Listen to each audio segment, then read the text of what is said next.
So I'd like to welcome everybody to the November SEAC meeting. If you're as confused as I am because it's on a Wednesday and not a Tuesday, and we've had the time change. That's right. Just add that to our list of things that we have to adjust to. So thank you for attending, everybody, and thank you for your patience with me. Oh shoot. I really need to have this on. I really should come in and find this. Yeah, can you put that up again so I could just have a look? You know what I'm going to do? I'm going to take a picture of the. So we got okay. So number 1 is the call to order, which I've done, and number 1.1 is the approval of the agenda. So I noticed we've had some questions. So we've had some questions in the emails about the agenda, but I think Ted did a good job of answering that. So, Anne, would you like to move for approval of the agenda? Yes, definitely will. Okay, great.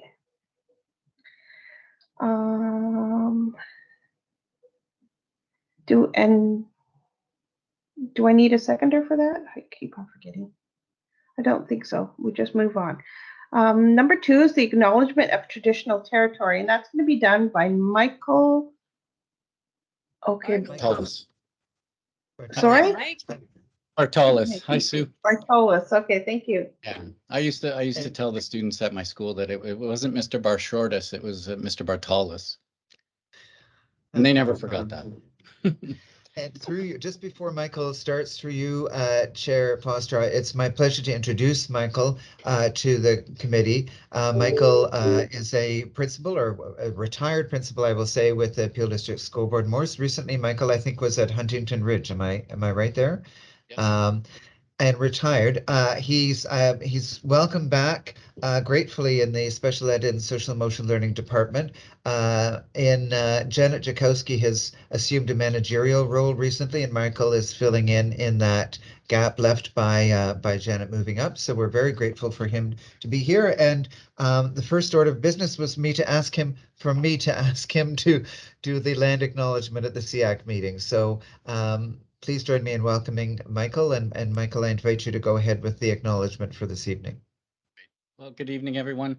As part of tonight's land acknowledgement, I'd like to recognize National Indigenous Veterans Day, which occurred yesterday and was first commemorated in Manitoba in 1994. I'll read Director Swarup's communication to all staff just to give you a sense. November 8th marks National Indigenous Veterans Day, which we acknowledge the contributions made by First Nation, Métis, and Inuit men and women who have been part of the military in Canada for over 200 years. Indigenous people have proudly served Canada from the War of 1812, where they were valued allies, to 2 world wars and the conflicts in Korea and Afghanistan. First Nations, Métis, and Inuit soldiers chose to honor their treaty obligations and fight alongside Canadians. The same, however, was not always the case when it came to Canada and its respect for First Nations, Métis, and Inuit soldiers. For example, many First Nations soldiers lost their status under the Indian Act when they chose to enlist in the Army, erasing their connection to identity and culture. It was not until the mid-1990s that Indigenous veterans and families were authorized to lay wreaths or have their own formed guards at the National War Memorial in Ottawa on November 11th. As we continue to build a path toward reconciliation, it is incumbent upon us to first recognize the truths of anti-Indigenous racism and Indigenous erasure that were and are outlined within the Indian Act, especially when remembering and honoring those First Nation, Métis, and Inuit warriors who defended and continue to defend this nation. Today we gather on the treaty lands and territory of the Mississaugas of the Credit First Nation and recognize this land as being home and traditional territory to other Indigenous people since time immemorial. For thousands of years, Indigenous peoples inhabited this land and cared for this land and continue to do so today. As treaty people, we recognize that we benefit from the land, air, and water, and thank Indigenous communities for protecting the environment from which we benefit. The Peel District School Board is located on the traditional territories of Treaty 13A, 14, and 19. We are grateful for the opportunity to work on this land that continues to be home to First Nations, Inuit, and Métis peoples, many of whom are members of our Peelschools community. We commit to the wise stewardship of this land as Indigenous and non-Indigenous peoples move forward together to advance reconciliation.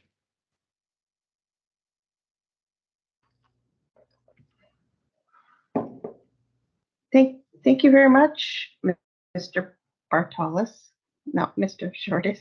Brett Shortis. Oh boy, here goes my son again. Yeah, so next we have the Declaration of Conflict of Interest. And hearing none, we'll move on to number 4.1, which is the Special Education Advisory Committee minutes of October 20th, 2022. And does anybody have any questions, comments, or concerns with regards to those minutes?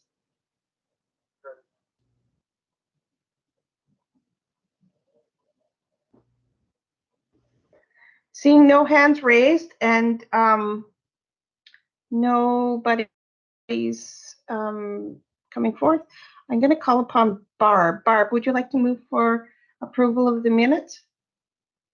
I will. Okay, great. Number 5, sorry if I'm rushing through these things. Chair's request for written questions from committee members. And believe it or not, I have 2 people who have questions.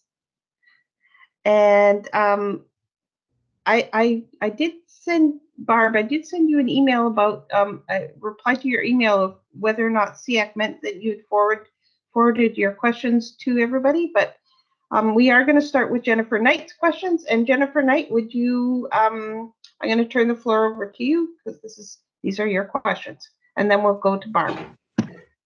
Okay, thanks. I'm sorry my camera doesn't seem to be working tonight, so you just get my voice.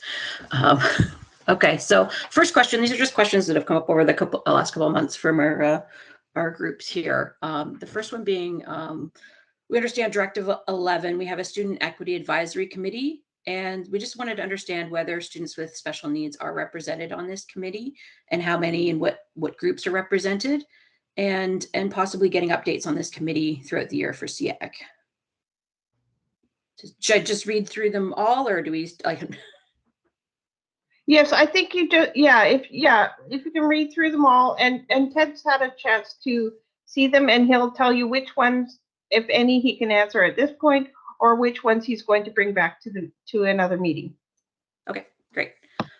So then the other thing that has come up regarding field trips is it appears there is only one truly accessible bus available to the Peel District School Board, as well as it's the only one in Southern Ontario, it sounds like I'm hearing. So I just wanted to confirm that that is the case. And if that's the case, it seems like something we should look at. And when we talk about an accessible bus, we talk about a bus that's full size and has tie downs for one or more wheelchairs, so that a student could go with their whole class to an event, not with maybe one other student or in a taxi or with a couple of students. So that truly inclusive experience of going on that school bus, which is sometimes the most fun part of a school trip, and being part of the class. So if we truly only have access to one bus throughout our whole board and we're fighting with other boards for it, I think that's a problem if we're talking about being truly inclusive in Peel. And then number 3, we did talk about this late last year, and I apologize if this happened and I missed it at a meeting, but the recommendations for the Education Standards Development Committee were released by the government March of 2022. I know that there's some other boards who have actually reviewed that in their SEAC and identified the gaps, and kind of prioritize what are some of the things we should start looking at. So I do understand this is not mandated at this point. It's just recommendations, but I thought it would be a great thing for SEAC to have a look at all these recommendations as they were put together by teachers, people with disabilities, a whole group of people over a matter of years to come up with that. So just wanted to understand, has that been done? And if not, could we work towards that? Thank you. Thank you. And through you, Chair Foster, if I can just reply to the questions. First of all, thank you, Jennifer and Barb. I know your questions are coming in a moment, so thank you to both of you. This is certainly, it's not been common practice for us to receive questions in written form at the committee, but I would like to thank you actually for doing that. It's helpful. I just received the questions today, so I'll comment on these three, Jennifer, that I don't know that I'll be able to provide an answer this evening, but thank you for sending them in. And I'll take the opportunity to look into these. In some cases, that'll involve me connecting with other department areas of the board in order to be able to bring back reports or information to the committee. For example, your question number 1 on Directive 11 around the Student Equity Advisory Committee is not something that's coordinated through special education departments. So I'd need to link with the equity department to understand what kind of report or information could be shared back at SIA. That's just an example of the work. So if you're comfortable with that, what I'll do is receive them. And then we'll find a way to respond to them in upcoming meetings. Okay, yeah, I apologize for just getting them at this morning. No, so yeah, no worries. if you can even address some through email before the next meeting, if you've got the information, that would be helpful as well, so I can get back to people. Sure. Thank you. And Mark, do you want to?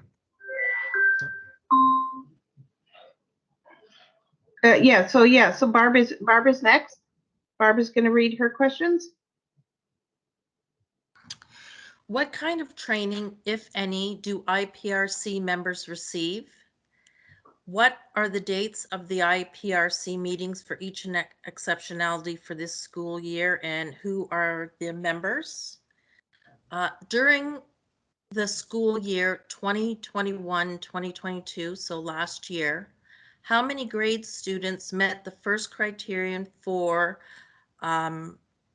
first criterion of a CCAT score at the 98th percentile or above in the verbal, composite, or nonverbal plus quantitative divided by 2. I don't know why you do that, but you do. How many IPRC meetings were held for the exceptionality of giftedness? How many times did the IPRC deny identification as gifted because the student did not meet one of the 4 criterion for identification listed there: the CCAT, the GRS, the Wyatt, and the WISC? And how many students who met the first criteria were denied an IPRC because they didn't meet the second criterion of GRS score equal to or greater than 60 on one of the 3 scales that the Peel board uses? There were more questions, but they are not there. During the past 4 years, how many Peel District School Board students dropped out of school, did not complete grade 12? How many Peel District School Board students died by suicide? Of those students who dropped out, how many met the first criteria for identification as gifted but were denied either identification or placement in an enhanced learning class? Of those who died by suicide, how many met the first criterion for identification as gifted but were denied either identification or placement in the enhanced learning class? Okay. Thank you. And again, through you, Chair, I'd like to thank Barb for those questions. In particular, I think it's helpful that they're written out, and I would certainly invite other SEAC committee members, if you have questions that are, got lots of details such as these ones, it's certainly helpful to receive them in written form, although of course oral questions are always welcome at the SEAC meetings too. But in this case, it allows us to understand the detail. Once again, I'm going to receive these. And we'll be able to gather information and provide reports and responses back in future SEAC meetings. I have a question in turn for you, Chair, and for the committee, just around process. So if in the event that we receive questions such as these in written forms, it seems to me that we could use the existing structure of the motion action log to maybe record and add them so that we're Yeah. not dealing with kind of two separate lists of questions. So if it's acceptable to you and the committee, can we take these questions from Barb and Jennifer and add them into the motion action log for tonight, November 9th, and then we won't lose track of them and we can answer them, respond to them at future meetings, if that's a good plan. I think that's an excellent plan. Yes, I think, yeah, because they are, yeah, obviously, yeah. Bring them back to the next meeting in the action and motion plan. Do we have to make a motion for that? I don't think so. I think the questions have been asked and I've certainly received them. Okay. I think it's also helpful that we've put them on the screen tonight for everyone because I was unsure whether I think we were unsure whether everyone received them by the email, but there they are. And then again, we can add them to the motion action log, and then we'll have a hard copy a collection of the questions to answer in future meetings. Excellent, excellent. Okay. Wonderful. So that's what we're going to do. We're going to put them in the action and motion log and bring the answers back. And I don't have any other emails. We will move on then to notices of motions and petitions. I haven't received any. Delegations, I haven't been made aware that we have any delegations. Do we have any public questions with regards to the previous meeting?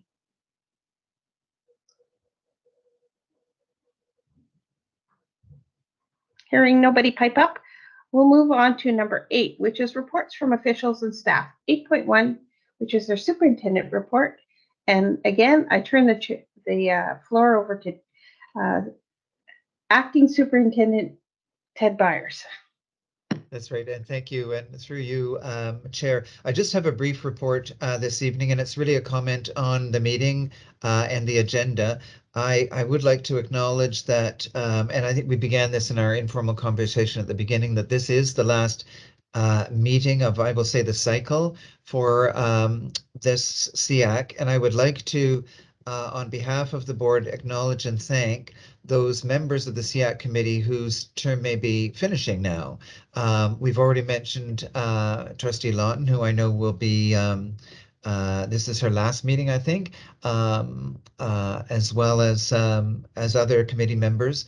And I know that there are, in some cases, associations who are identifying different members to be nominated to SEAC for next year. So there will be a number of changes. But I did want to, on behalf of the board, thank all the members of SEAC for their contributions this year and in past years. It's great to receive SEAC as an important and valuable part of the communication between community and the board.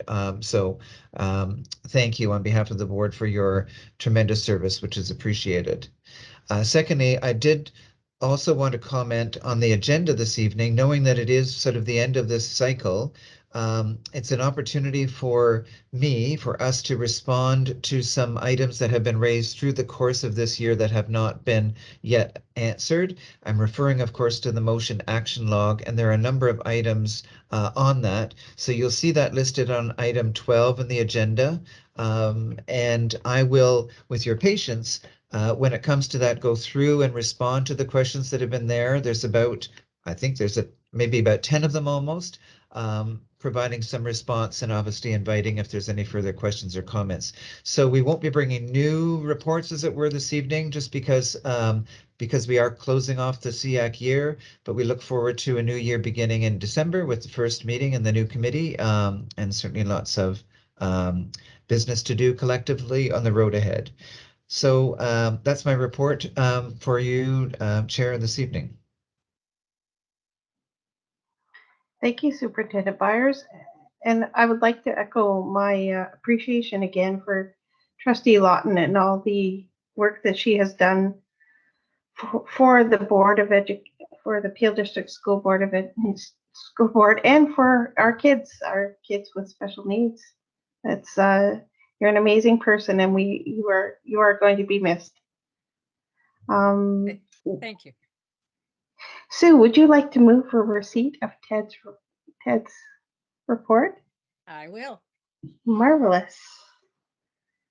Okay. Can we bring up the agenda again? Sorry.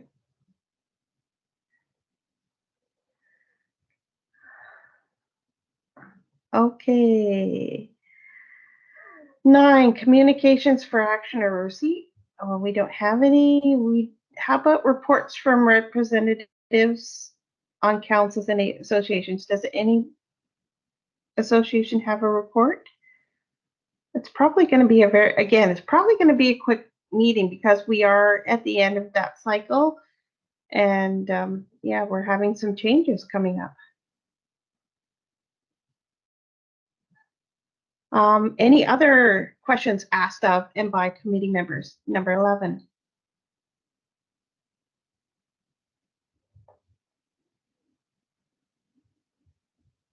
Hi, Shelley.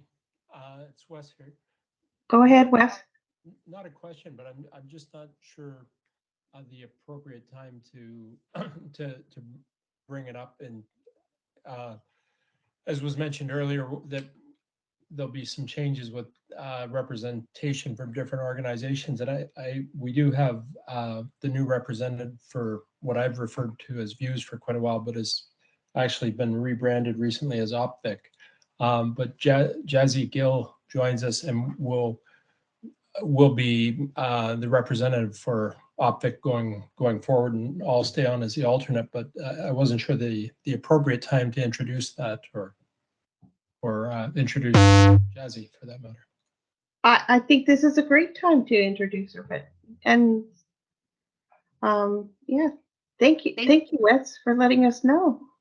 Thanks, Wes. Thanks for the introduction. Hi, everyone. Super excited to be a part of SEAC. I've heard a ton about this committee because my middle son has a special need himself, and so I'm happy to be a part of it and try to contribute as much as I can. Right now, I have my listening ears open and just trying to take in all the great things that you guys do once a month. But thank you for having me, and super excited for the coming year. Again, welcome, Jazzy. And Wes, we will miss your presence. We'll come on as an alternate. Or we will still see you. I will still, and we know from, again, as I mentioned earlier from Ted, escapes aren't always that quick from yes, that final. So. And Jazzy, you have a wonderful mentor in Wes. I know, he is lovely. I chatted with him last week. Thank you, Wes. You will not be exiting very quickly. I'll second that. Is anybody else on that list or I'm willing to share that they are stepping back?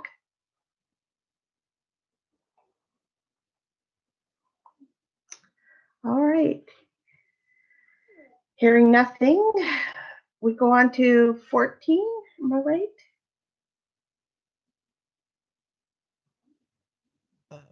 Through you, Chair, I think it's item number 12, which is the motion action. Sorry, I didn't know where we were again. Okay.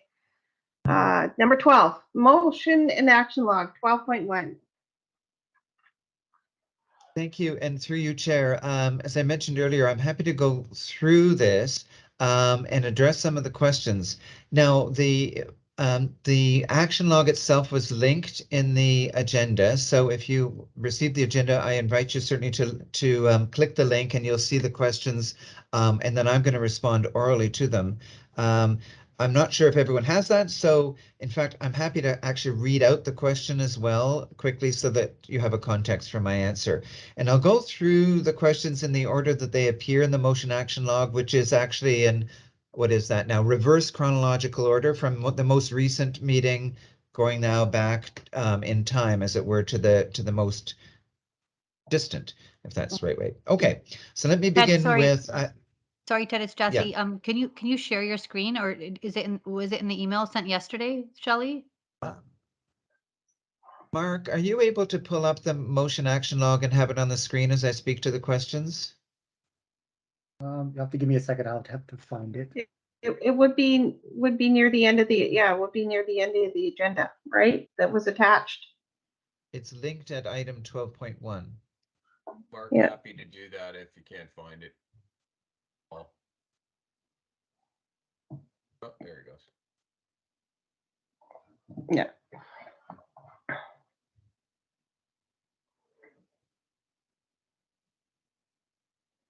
There we go. There it is. Great. So if you can scroll a bit further down, Mark, to the next page, the questions will be there. Wonderful. Okay, so I'll just start at the top and work through. And I'll just, well, obviously we'll do one at a time. And if there are any follow-up questions by anyone, by all means, say so. So you can see the question, the first question asked by Barb at the last meeting, who reported that she'd heard from some parents they're being told by school staff that Peel plans to close all enhanced learning classes and parents should not be requesting placements. Barb stated that this has been going on for several years and asked as to what can be done to stop staff from providing incorrect information. So in response, let me first say that there are no plans to close all enhanced learning classes. The classes are formed, these classes in any class are formed in response to the numbers of students IPRC'd, in this case into enhanced learning, ELC. Mark, can you just go up a little bit? Sorry, I've lost the question there, just for everyone. Yep. Okay. So the classes are formed in response to the numbers of students who are IPRC'd to ELC, and we're beginning that staffing process soon. So that will lead to confirmation of class locations early in the new year. Class locations and staffing processes, and including significant information, is shared with schools for enhanced and all special education programs. So there should be no confusion in the system about which programs are located where. But once again, to respond, there are no plans on behalf of the board to close all enhanced learning classes.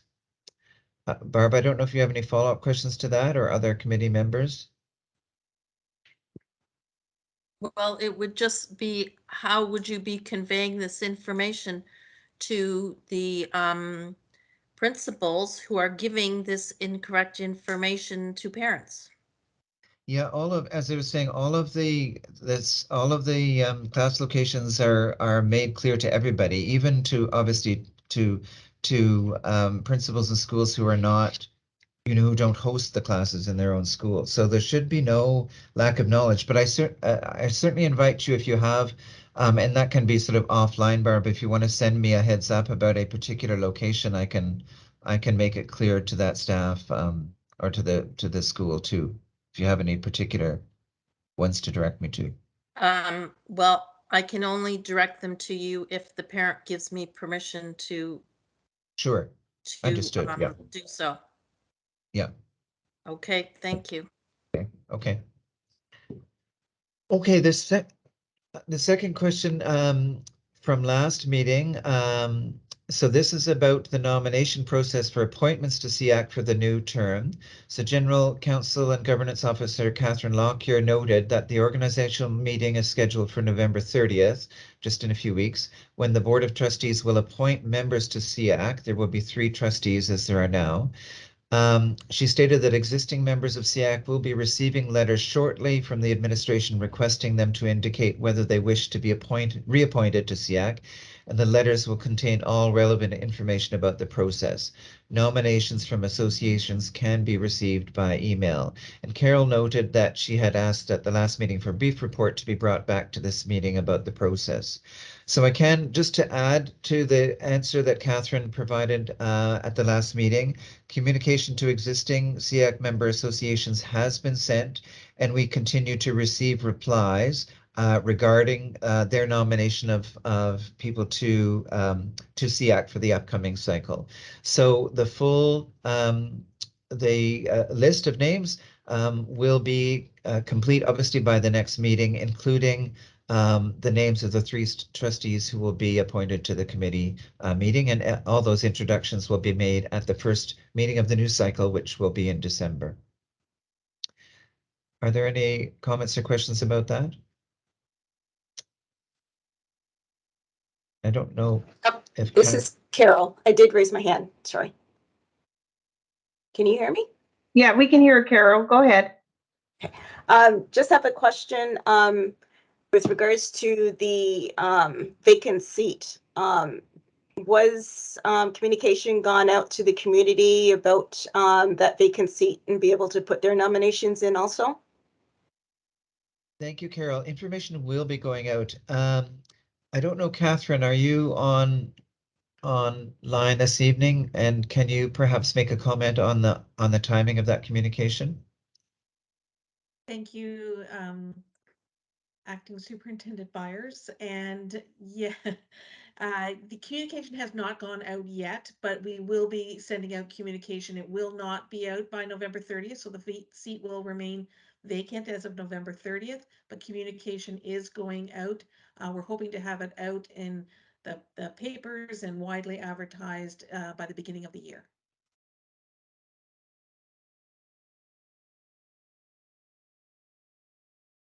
Okay, Thank so you. I'm assuming it was just because of timing as to That why it's going out in.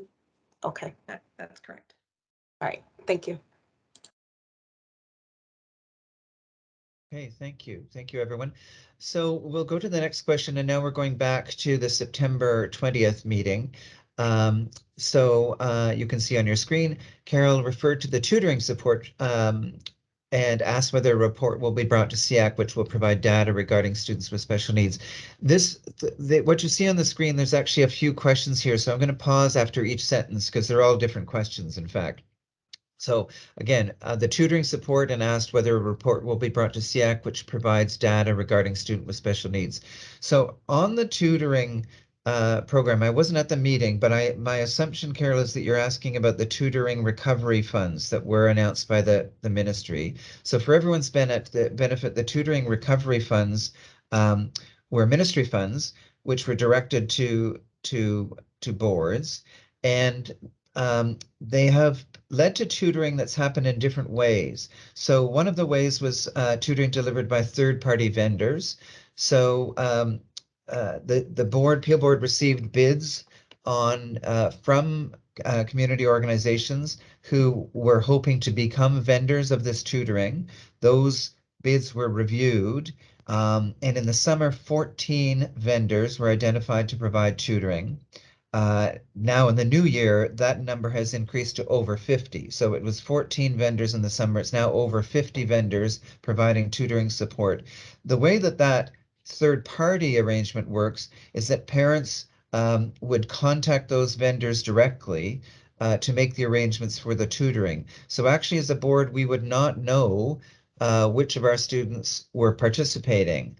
So we wouldn't be able to provide data on which of those students, for example, were students with special needs or receiving special education supports through the school year. We have no way of knowing which students participate.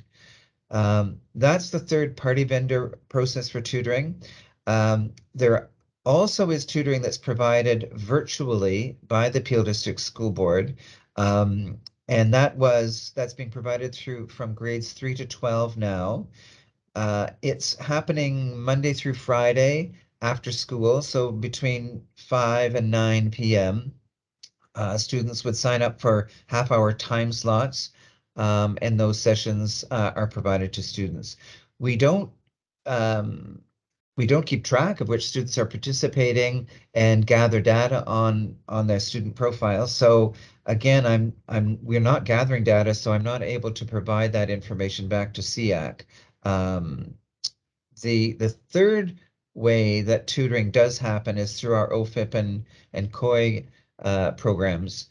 And those programs, potentially we could gather data. It's not in front of me. So if the committee is interested, I could seek to find out data related to student involvement in those programs. It's only, however, as I say, a small fraction of the kind of tutoring recovery fund initiatives from the ministry. The ministry seeks financial reporting information from us, that is to say, seeks confirmation about the way the money is being spent. But we are not asked by the ministry to identify students, whether or not they have special needs, and what and data around their participation in the program. So sorry, that's a long answer to that one question, Carol. I don't know if you have any follow-ups or any other committee members on that tutoring information. I do have a follow-up for that. I guess my concern is that we will not know if families that need the tutoring are actually reaching out now or have been approached to get that tutoring, especially if it's done by virtual or through the OFIP COI programs. And I was wondering if there's any plans to be able to start getting some of that data, because it may lead into a different way of advertising that or trying to get those families more involved, so that we have, students not still going through the cracks, basically. Yeah, I understand your question. It's really got two parts. One about communication, how are we communicating, and whoops. Emergency alert. Sorry, that's just me. Oh dear. Sorry, that was an Amber Alert that came to my phone. I don't know if others got it. Yes, we did get it too. Oh dear. Oh dear.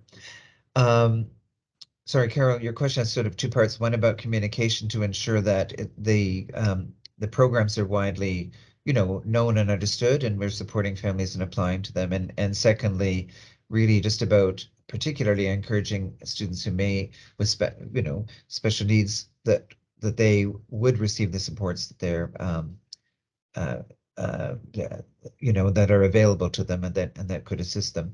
I'll continue to maybe hold on to this question there, Cheryl, to gather more information to reach back to you around, as I say, the COI, sorry for everyone, COI Counting on You programs, to see if there is data that we can bring back to the committee. But I fear that there is going to be gaps in the data because, for example, in those third-party vendors, we won't really have any information about which students are and which are not participating. Okay, so for those third-party vendors, what is their criteria to be able to put in their proposals? Was there anything requested in other types of data from them at all, or no? I was not part of a review of those vendors that occurred in the summer. I don't know. I'm going to turn to you, Associate Director De Silva, to see if you have some information to share around the choice of vendors. Thank you, Superintendent Byers, and through you, Chair.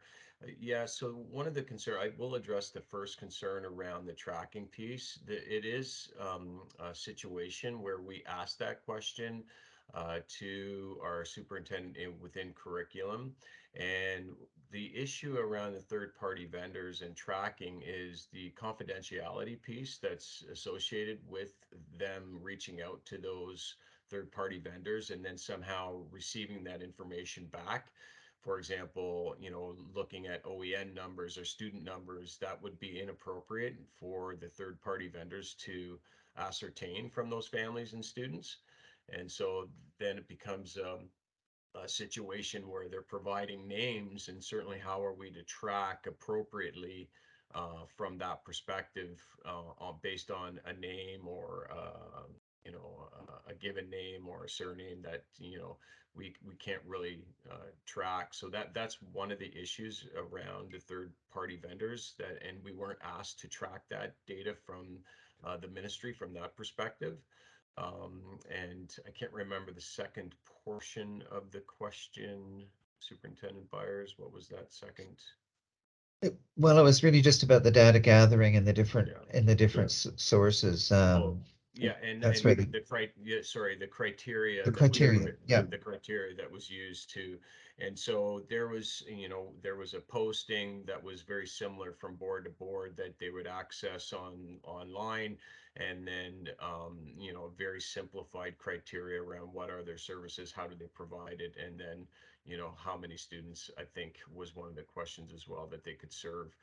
So not an absolute thorough investigation or criteria that was used, but one of the issues that was for all boards was that it was provided, I think, in April, and we needed to have in our case, millions of dollars spent by or shared by June of this year. So it was problematic, to say the least.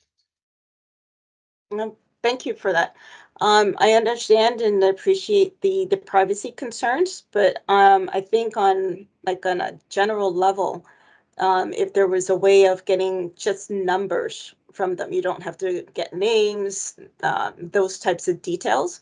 And maybe it's something that could be asked of the third parties to get consent from the families to just be added as a number, basically, whether or not they had IEPs or been identified in some way. Yeah, I could certainly Just a thought. Yeah, no, for sure. I can certainly take that back to the superintendent of curriculum to maybe share out when that criteria is provided to third party vendors to see what we can ascertain for data and so on. It was widely marketed, and certainly it was well used, to be honest. Many of the third party vendors overbooked, to be honest. I'm sure some of you may have heard that already, that they overpromised the amount of delivery that could have been done based on the amount of funding that was provided. So like everything, we could always use more funds and more time. Thank you. Appreciate that. I'd just like to mention that Jesse, until you are a or Jassy, sorry, Jassy, yeah, until no, you you're are formally acknowledged as a member, your questions go through Wes. awesome. Okay, thank you. Okay. Okay. Trustee Lawton, you have your hand raised with regards to this. Thank you. I do. I wanted to speak through you, Chair, to Carol and to everyone else on the committee. It may be an easier way for the associations to get some of that information about the third-party vendors. If you could all reach out to your associations, that might be helpful to make sure that to see what kind of response there was. But the second thing I had to say was there's a question or a comment in that within the question about the right to read as well as de-streaming. And Yep. we should have not specific information, again, as due to our privacy laws, but I would expect that fairly soon we should have some general information on both of those situations, and they may be come back in the next couple of meetings. Yes, and through you, Chair, I'll just pick up on that point. Yes, on the it's not up on the screen anymore, but the motion action log, there was two other sentences in that question. The question that Carol asked at the last meeting. One was indeed about the there we go. as to whether updated reports on early reading and de-streaming will be brought to SEAC. So just in terms of that, the answer can be certainly yes. I do know that next month, on December 8th, a report on the right to read will be brought to the Student Learning Wellbeing and Equity Committee. That committee meeting is certainly open to anyone to attend, including SEAC members, but that report can be brought after that time to this committee too. So that's a report on the right to read, which is mentioned there, which would be the early reading strategy that's talked about in that sentence.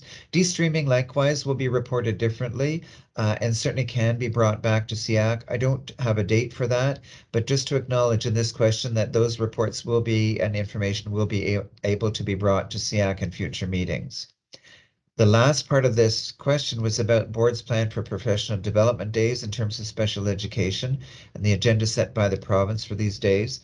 I can tell you that there are not many professional development days that are regional. Obviously, they're competing interests for the schedule on those days, but I can report that on the October 24th date that there was broad training across the system on the new operating procedure regarding SRM, or student review meeting, which is a new protocol that replaces our old ISRC structure, which we call the in-school review committee. So we have a new student review process rather that is now in place and in operation at schools beginning, as I say, as of that October 24th, and that training was provided system-wide on October 24th. There's other trainings that overlap with special education.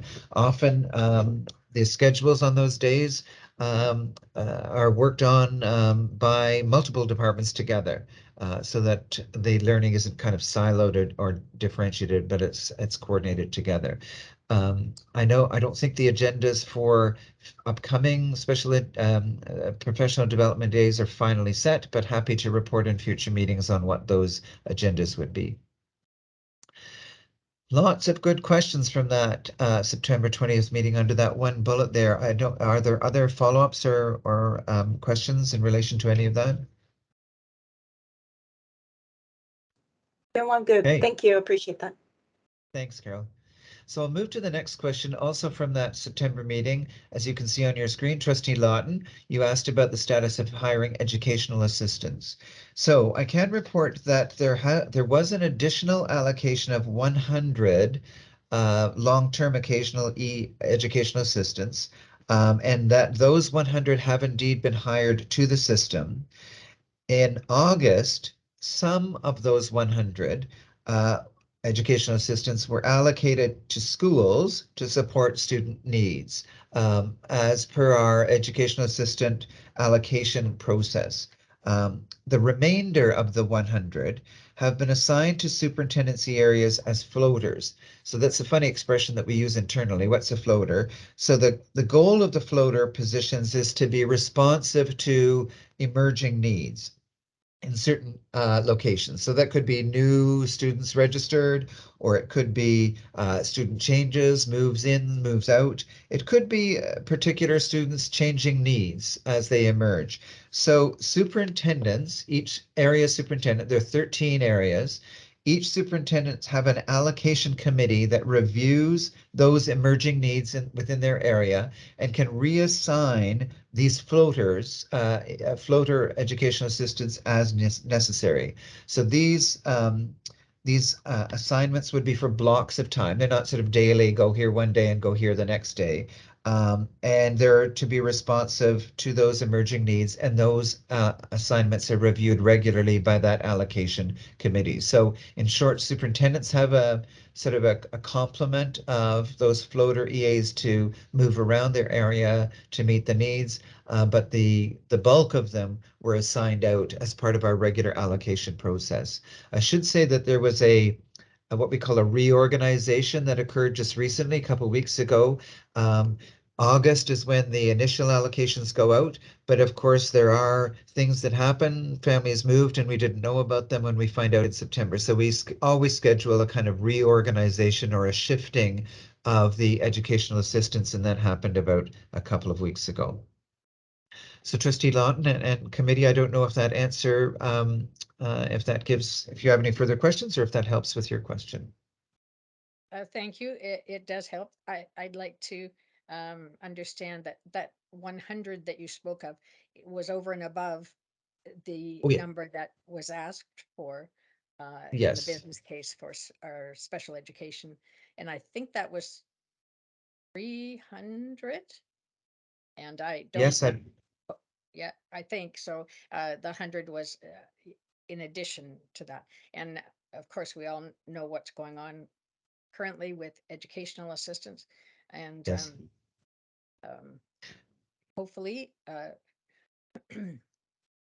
Yep. I really Um, can't say anything political, can I? But hopefully, we will be able to pay them a decent wage, and we will be able to find more to hire to support our kids, because I know that my schools are in desperate need of educational assistance, and Yeah. I would expect that everybody on the committee and everybody in the special education department, if only they could, would hire hundreds more. So thank you Yeah, for the just answer. You're most welcome, and thank you. And obviously, when I was in the permanent role, I would have known those numbers off the top of my head much more than I do now. But I think, yes, I think this 100 was in addition to the the number that was approved through the budget development process. And to your point about educational assistance, absolutely, they provide invaluable work in our schools supporting students. They assist in students in meeting success and achieving their goals, and they are certainly an appreciated um, part of our staffing. Thank you. Thank you.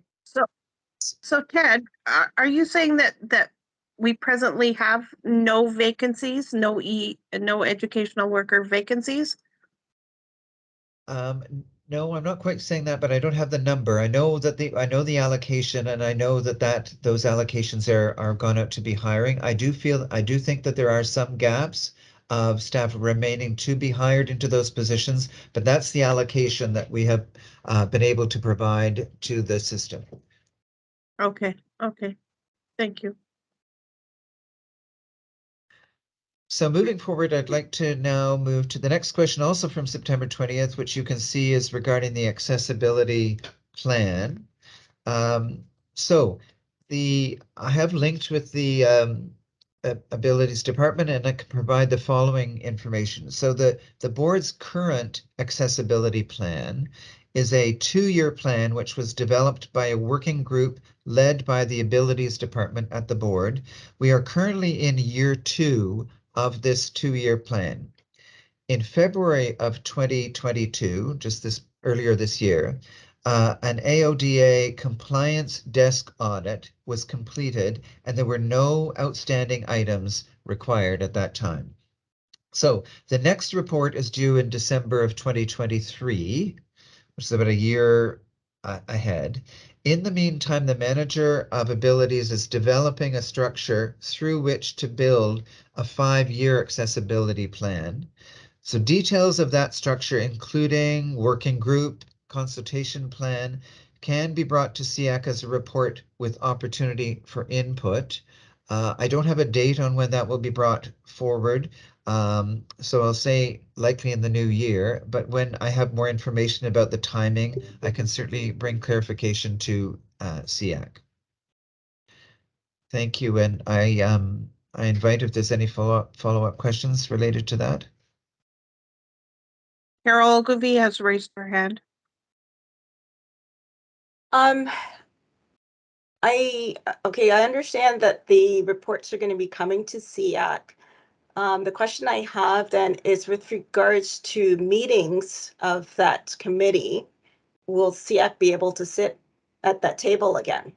Because we were before, and we before it sort of got disbanded with the reorg, there was action items that came out of that. And so I'm sure that since it's been like over a year now, that I'm not sure that those action items have been looked at or even been part of any discussions since then.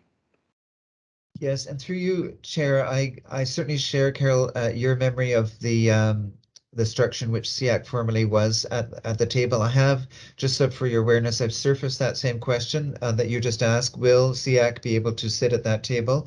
I think they're, as I said in my original response, they're developing a structure to figure out what's the working group and what's a consultation group. So I can't speak on that behalf of them as to what that will exactly look like, but I'm certainly happy to continue to ask that question. In what way will SEAC be able to be part of that process? Will they sit at the table? Will they have a role in consultation or feedback? So if you're comfortable, I'll continue to ask the question on your behalf. Great, thank you. And just also ask about the outstanding questions that we did have or Yeah. action items beforehand. I don't know where they would have landed at this point, since I think there might have been a few hands shuffled.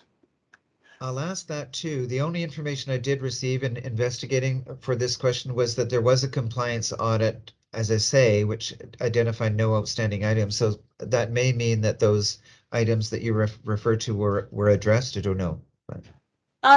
It might have. However, when we were sitting in those meetings, we did have discussions. So there was, definitely plans trying to be put in place, right, at that time. Okay. Okay, thank so you. maybe something for consideration going forward. Yeah. Good. Okay, moving forward to just the next page. Thank you, Mark. So also from September 20th, summary, you can see reference to CCAT and NGAT. And for those on the committee who are unfamiliar with that, CCAT, Canadian, oh heavens, now I don't know the acronyms. Canadian Achievement Test. Canadian Cognitive Ability Test. Thank you. Cognitive Ability Test. And the NGAT is the Naglieri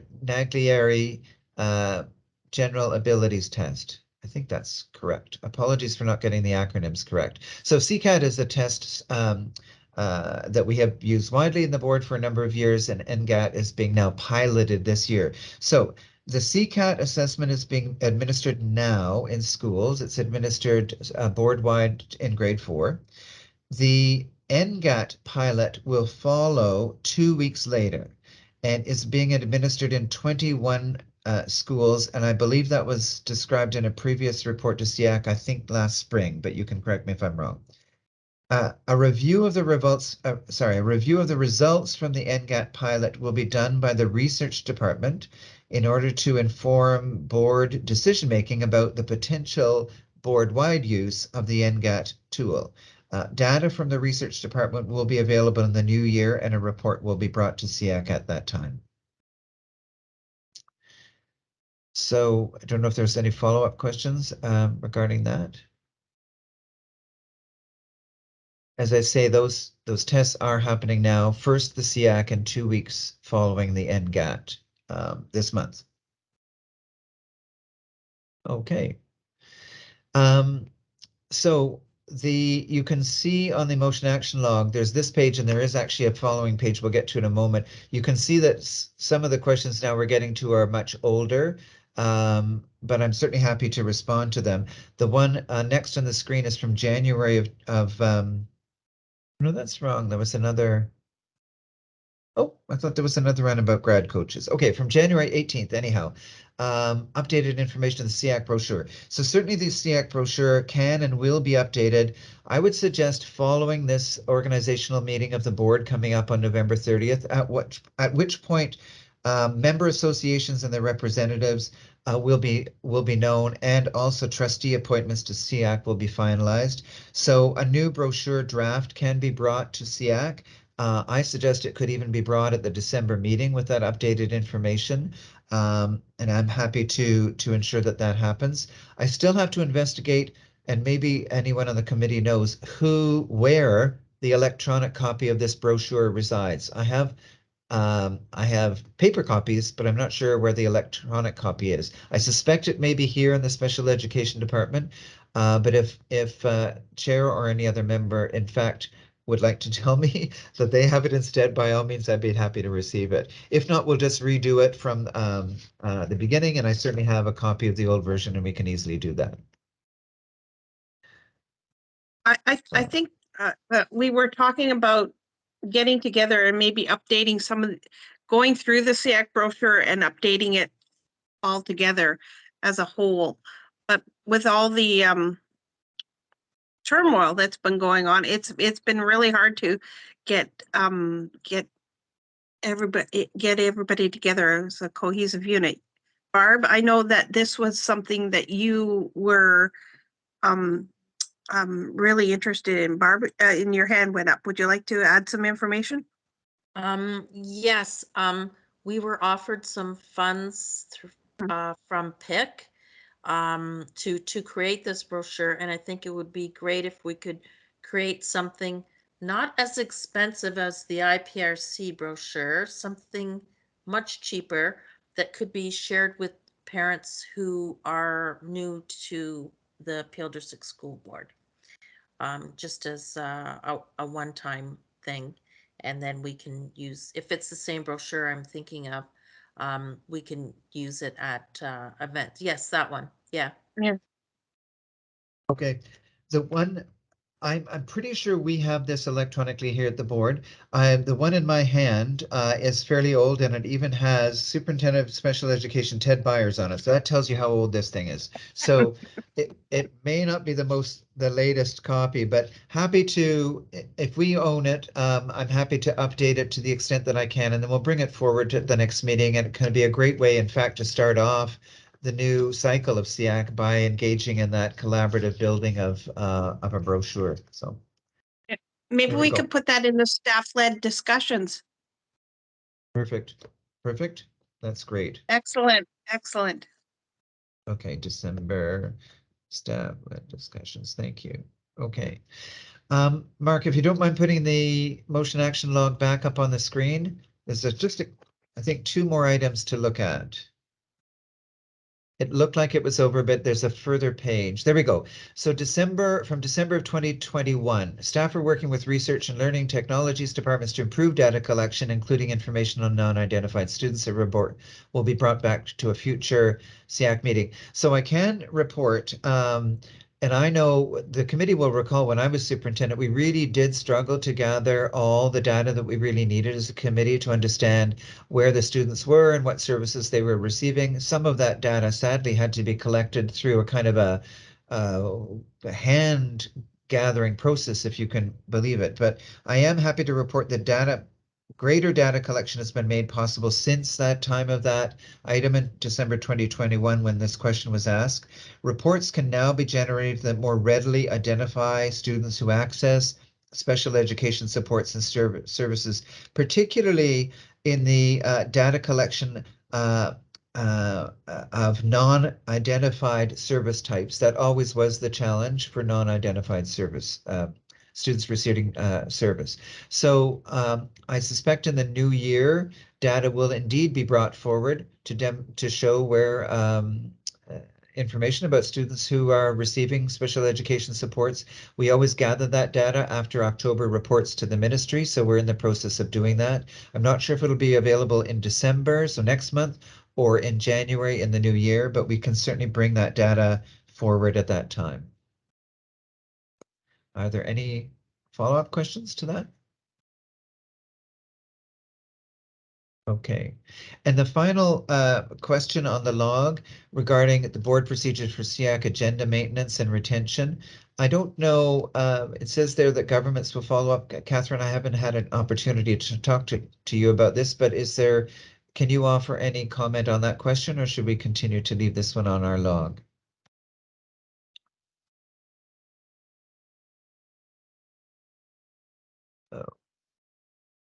I'm not sure if Catherine is still part of the meeting. Okay, so then I'll look further into that and with further discussion with governance, and we'll be able to provide a response at the next meeting. So, Chair, that brings us to the end of the motion action log. I'm sorry there were so many items to go through tonight, but I certainly wanted to be able to address some of those lingering questions. And just to remind the committee, the new questions that we received in written form from committee members will be added now as items from today's meeting on November 9th for response in future meetings. I think yeah, it's important to go through the action and motion log regularly, and just if things can be taken off, then we take them off. So that, thank you, Ted. I really appreciate all the work you did with that. My pleasure. Thank you, Chair. Since you've answered so many questions, I guess we should move for receipt of that, because that's almost like a report. Sue, would you like to move for receipt of that? I would. Thank you. Wonderful. Thank you, Ted. Wonderful. Okay. And we are going to move on in the agenda then. Do we have a staff-led discussion consultation this? No, we don't. So we have, before we move on to 14, I'd like to thank the staff and who continue to come and support us. And I'd like to thank Trustee Lawton for all of her work. And we look forward to I don't know what we look forward to knowing that you are enjoying yourself outside of your work as a trustee. And I did see Anne put her hand up, so maybe Anne would like to say, and any of the SEAC reps that are leaving, thank you for your contribution. And yeah, Anne, do you have something to add?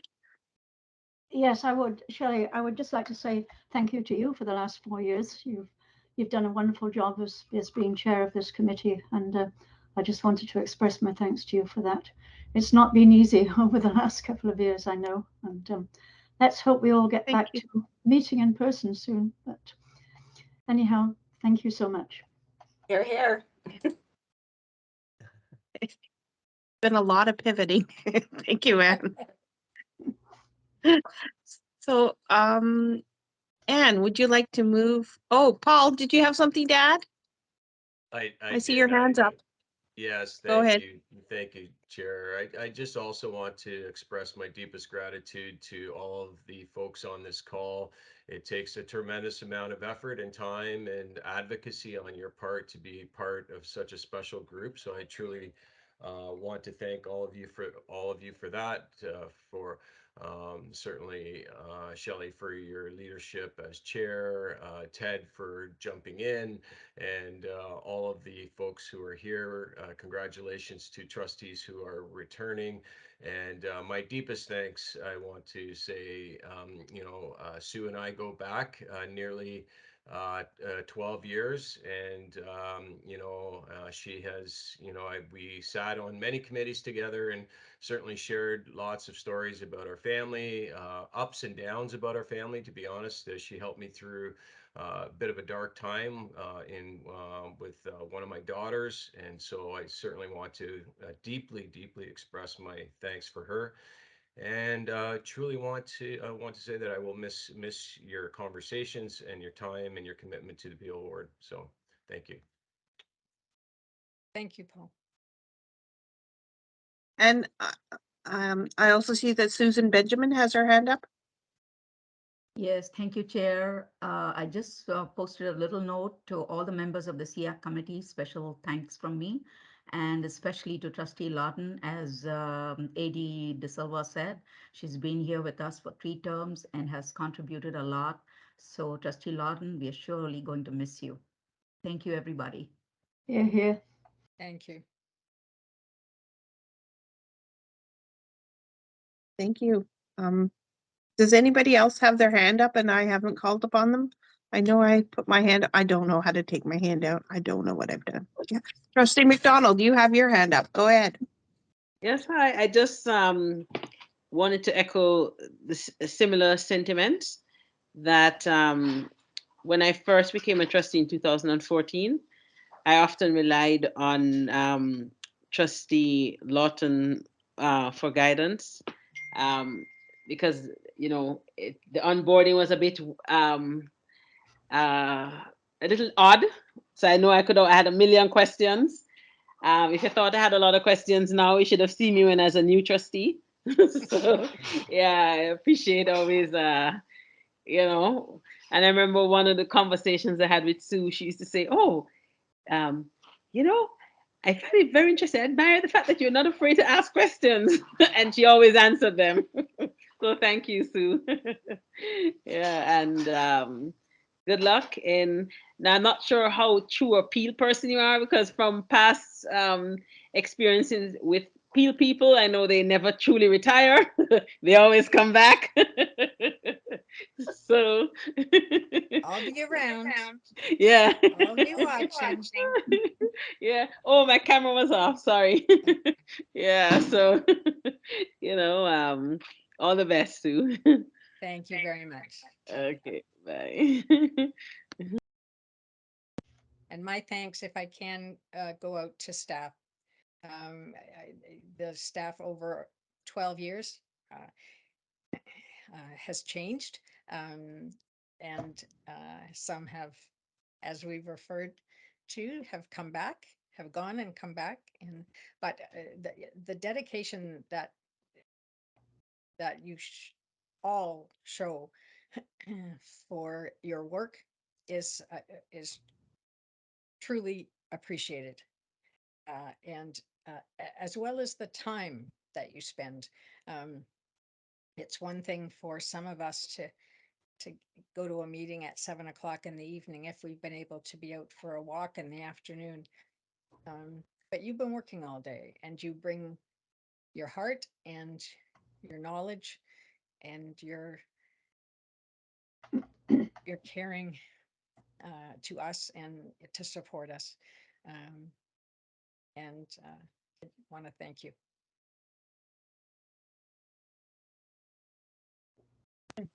Oh, and Sue, something that popped out of my head that I was going to say. Another thing that I admire about you is that around the board table, I have always felt like we can disagree, and we have disagreed on many things, but I have never, you have never had malice for me.